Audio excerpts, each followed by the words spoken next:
శ్రీ సచిదానంద సమర్థ సద్గురు సాయి మహారాజ్కి జై. సాయి బిడ్డలందరికీ కూడా సాయినాథన్ ఆశీర్వాదాలతో మనము 36 అధ్యాయంలో ఉన్నామండి. ఈ 36 అధ్యాయంలో ఈవేళ ఔరంగాబాద్కర్ భార్య గురించి చెప్పుకున్నామండి. షోలాపూర్ నివాసికు సకారం ఔరంగాబాద్కర్ భార్య 27 సంవత్సరాలైన సంతానము కలగలేదు. ఆమె అనేక దేవతలకు మొక్కులు మొక్కుకెనను, కానీ నిష్ప్రయోజనమయ్యాను. తుదకు నిరాశ చెంది ఈ విషయమై చివరి ప్రయత్నము నిశ్చయించుకుని తన సవతి కొడుకకు విశ్వనాథంతో షిరిడీకి వచ్చాను. అచ్చట బాబా సేవ చేయుచు 2 నెలలు గడిపాను. ఆమె ఎప్పుడు మసీదుకు పోయినను అది చూశారు కదా. ఈ ఔరంగాబాదు గారి భార్య 27 సంవత్సరాలు అయిందంటండి. ఆమెకి సంతానం లేదు. సంతానం లేకపోతే ఎందుకంటే ఇప్పుడు 30 ఏళ్ళు వచ్చినా పెళ్లి చేసుకోవట్లేదు. అప్పుడు చిన్న వయసులో పెళ్లి చేసేసుకునేవారు. అప్పటికి 27 ఏళ్ళు వచ్చినాయి అంటే బాగా లేట్ అయిపోయినట్టు పిల్లల కోసం. పాపం ఆవిడ ఆ తల్లి పిల్లల కోసము తపన పడుతూ ఇంకా చేసుకోలే. అయితే ఒకసారి అనుకుంటుంది, ఎలాగైనా సరే ఆ సవతి కొడుకుని తీసుకుని విశ్వనాథ్ అనే ఒక అబ్బాయిని తీసుకుని షిరిడీకి వచ్చి 2 నెలలు ఉండి బాబాగారు మసీదులో సేవ చేసుకుంటూ అక్కడే ఉండేదండి. 2 months ఉంది. ఉన్న తర్వాత ఆమె సంతానం కోసం వచ్చింది కదా, ఎప్పుడు బాబా గారిని ఒంటరిగా కలిసి తన యొక్క బాధను చెప్పుకోవాలని అనుకుంటుంది. కానీ అక్కడ జనం ఉంటారు కదా, మధ్యాహ్న హారతి కానీ అట్లా జనంతో మసీద్ అంతా నిండిపోయి ఉండేది. ఎప్పుడు ఈ తల్లి ఒంటరిగా వెళ్ళి బాబా గారికి దర్శనం చేసుకుని చెప్దామంటే ఎప్పుడు కుదిరేది కాదు. అలా ఆ విధంగా ఆ తల్లి ఒకనాడు ఈ విషయాన్ని శ్యామగారితో చెప్తుందండి. శ్యామగారితో చెప్పి శ్యామగారు ఇలాగా సరే అయితేనే ఎప్పుడూ బాబాగారు భక్తులతోనే ఉంటారు కాబట్టి సరేలే అయితే నువ్వు పని చెయ్యి, ఒకసారి నువ్వు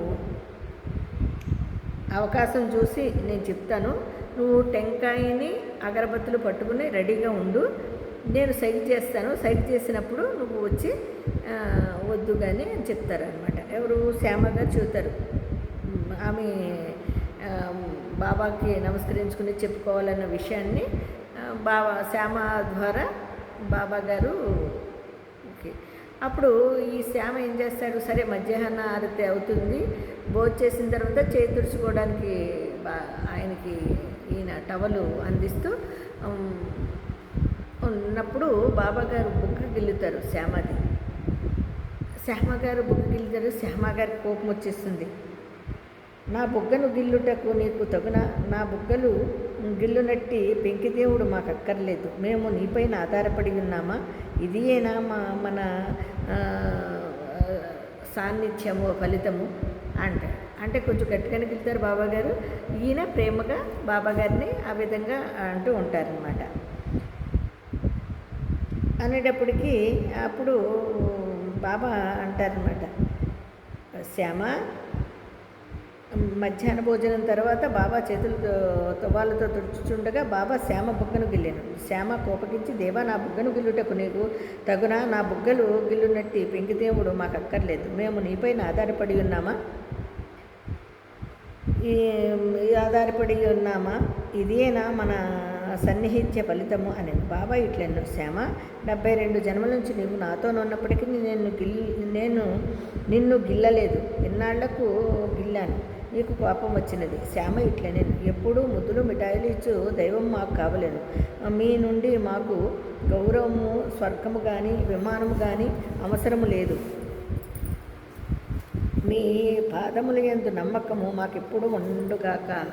అప్పుడు చూడండి బాబాగారు అంటారు, శ్యామ నీకు ఎప్పుడన్నా ఎప్పుడన్నా నిన్ను ఇలా చేశానా, నీది నాది 72 జన్మల బంధం నుంచి వస్తున్నామే, ఎప్పటి నుంచి ఇప్పటి వరకు నేను గిల్లలేదు, ఇప్పుడే గిల్లాను అంటాడు. అప్పుడు బాబాతో శ్యామ అంటారు అనమాట, ముద్దులు మిఠాయిలు ఇచ్చే తండ్రి మాకు కావాలి, ఇలా బొగ్గ గిల్లే తండ్రి కాదు అని అంటాడు. అంటే అదంతా ప్రేమగానండి, కోపంగా కాదు, ఆయన మీద ప్రేమతో అంటాడు. సరే నీది నాది 72 జన్మల బంధం కదా, అప్పటి నుంచి ఇప్పటి వరకు నేనేం అనలేదు, ఇప్పుడు గిల్లినందుకు నువ్వు ఇలా బాధపడుతున్నావు అంటే అప్పుడు ఆ శ్యామ గారు అంటారు చూడండి, నీ నుండి మాకు గౌరవం కానీ స్వర్గము కానీ విమానము కానీ అవసరము లేదు, మీ పాదముల యందు నమ్మకం ఉంటే చాలు, మాకెప్పుడు మీ పాదముల మీద నమ్మకం ఉండాలి. అదండి భగవంతుడి మీద మనకి ఎప్పుడు ఉండాల్సింది ఆయన పాదాల మీదే నమ్మకం ఉండాలి, ఆయన స్మరణ నమ్మకము ఇవి పెట్టుకుంటే చాలండి. అంతేగాని మాకు అవి కావాలి ఇవి కావాలి, ఆయన శ్యామ గారు అంత ప్రేమగా అంటూ కూడా మళ్ళీ ఇలా అంటారనమాట, బాబా ఇట్లా అవునవును నేను వచ్చినది అందుకే, మీ ఇన్నాళ్ల నుంచి మీకు భోజనము పెట్టి పోషించుచుంటిని, నీ అందు నాకు ప్రేమానురాగములున్నవి, నీవు బాబా ఇట్లా అవును నేను వచ్చినది అందుకే, ఇన్నాళ్ల నుంచి మీకు భోజనము పెట్టి పోషించున్నది నీ యందు నాకు ప్రేమానురాగములున్నవి. అట్లనుచు బాబా పైకి వెళ్ళి తన గద్దెపై కూర్చుంది. బాబాగారు ఏ విధంగా అంటారు, శ్యామ ఆమెను సైగ చేసి రమ్మని. సరే సమయం వచ్చింది, శ్యామ గారు ఆమెని టెంకాయని అగరబత్తులు పట్టుకుని రెడీగా ఉండమన్నారు కదా, ఉండగానే సైగ చేసి రమ్మంటారు పైకి. ఈయన గద్దె మీద కూర్చుంటారు కదా, కూర్చున్న తర్వాత శ్యామ ఆమెను సైగ చేసి రమ్మని. ఆమె మసీదు పైకి వచ్చి బాబాకు నమస్కరించి కొబ్బరికాయ అగరబత్తులు ఇచ్చాను. బాబా ఆ టెంకాయను నాడించాను, అది ఎండుది కనుక లోపల అది మొత్తానికి బాబాగారి చేతిలో పెట్టి ఆమె నమస్కరించుకుని ఉంటుంది. ఆ బాబాగారు ఏం చేస్తారంటే ఆ టెంకాయని ఇలా ఆడిస్తారు, అది కురుడి టెంకాయ అండి, లోపల ఆడుతుంది కదా, ఇలా కురుడి కట్టేస్తేనే సరే ఏంటి లోపల ఆడుతుంది ఇది చూడు అంటారండి, శ్యామకి ఇస్తారు. లోపల కట్టు ఆడుచూ శబ్దం వచ్చుచున్నది. బాబా, శ్యామ ఇది గుండ్రంగా లోపల తిరుగుచున్నది, అది ఏమన్నుచున్నదో వినుము. చూడండి బాబాగారు ఆ టెంకాయని శ్యామ చేతికిచ్చి, శ్యామ ఇది చూడు ఏదో అంటుంది ఈ టెంకాయ లోపల అంటే, అది బాబా శ్యామ చేతికి ఇస్తే శ్యామ దాన్ని లేలగాని ఊరికే చెవి దగ్గర పెట్టుకుని ఆమె తన గర్భమందు ఒక బిడ్డను అటులనే ఆడవలేనని వేడుచున్నది. చూడండి బాబా ఇది తన కడుపులో కూడా ఒక బిడ్డ ఆడుచున్నట్టుగా చెప్తుందంట. టెంకాయను నీ ఆశీర్వాదంతో నిమ్ము, ఇక ఈ ఆశీర్వాదంతో ఈ టెంకాయని ఆమెకి ఇచ్చే, లోపల ఆమె కడుపులో బిడ్డ ఉన్నట్టుగా చెప్తుందంట.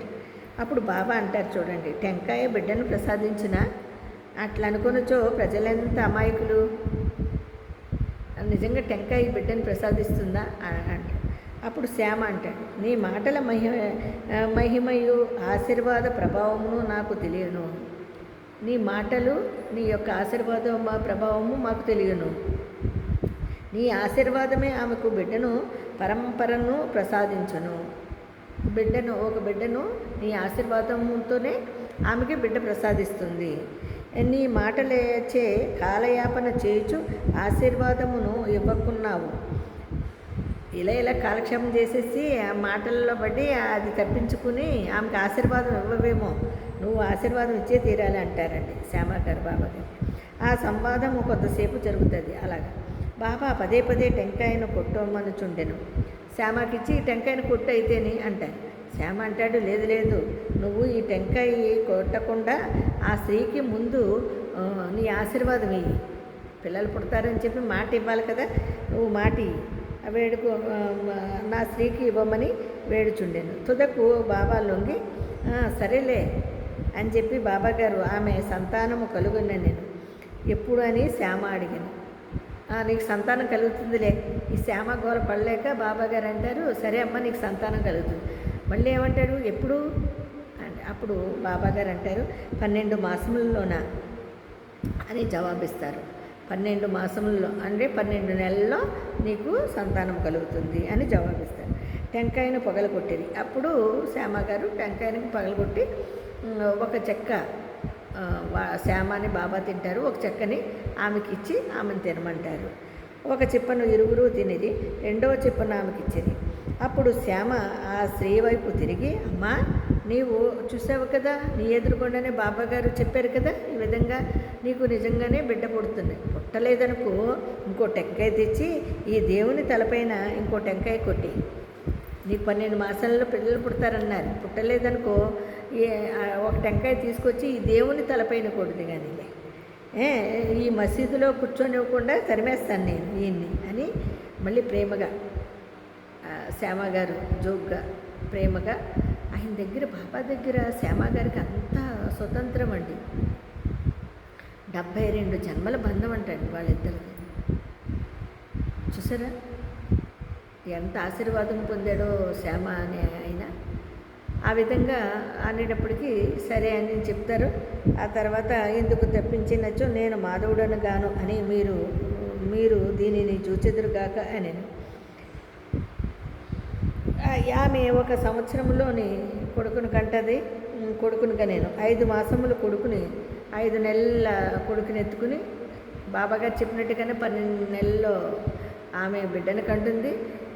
5 నెలలు అయిన తర్వాత బాబాగారి దగ్గరికి తీసుకుని షిరిడీకి వస్తుంది మసీదుకి తీసుకుని భార్యాభర్తలు బాబా పాదంలోపై ఆ బిడ్డను పెట్టి భార్యాభర్తలు వస్తారు. అప్పుడు ముందేమో సవతి కొడుకుతో వచ్చింది కదండి, ఇప్పుడు బిడ్డ పుట్టిన తర్వాత భర్తతో వచ్చి బాబా దగ్గర పెట్టి నమస్కరించుకొని కృతజ్ఞతగా బాబా గారు ఇచ్చిన ఆశీర్వాదానికి బిడ్డ పుట్టినందుకు కృతజ్ఞతగా 500 రూపాయలు బాబా గారికి ఇస్తుంది.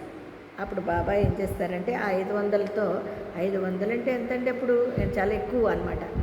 అప్పుడు శ్యామకరణకు ఈ ధనముతో శాల కట్టించాను. శ్యామకరణ అనే గుర్రానికి బాబా గారు ఏం చేస్తారంటే అప్పటి వరకు పాపం దానికి నీడ లేదు, దానికి శాల కట్టిస్తారంటండి, ఒక చిన్న ఇదిలాగా.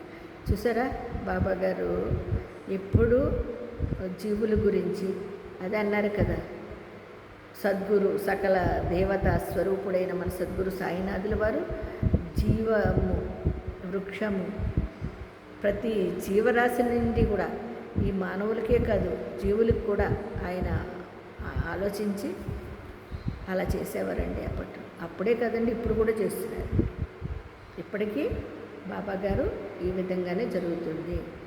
నమ్మిన వాళ్ళకి 100% ఆయన ఉండి చేస్తున్నారండి. వాళ్ళు ఏ విధంగా ఆరాధిస్తే ఆ విధంగా ఆయన దర్శనమిస్తున్నారు, వాళ్ళ కోరికలు నెరవేరుస్తున్నారు. ఇది నిజం. అందుకని ఎల్లవెల్లల ఎల్లక్షణము మనందరికీ కూడా సాయినాథుని ఆశీర్వాదాలు అందాలని కోరుకుంటూ మరి 36వ అధ్యాయం మనకి ముగిసిందండి. రేపు 37వ అధ్యాయంలోకి వెళ్దాము. అంతవరకు అందరికీ సాయిరామండి.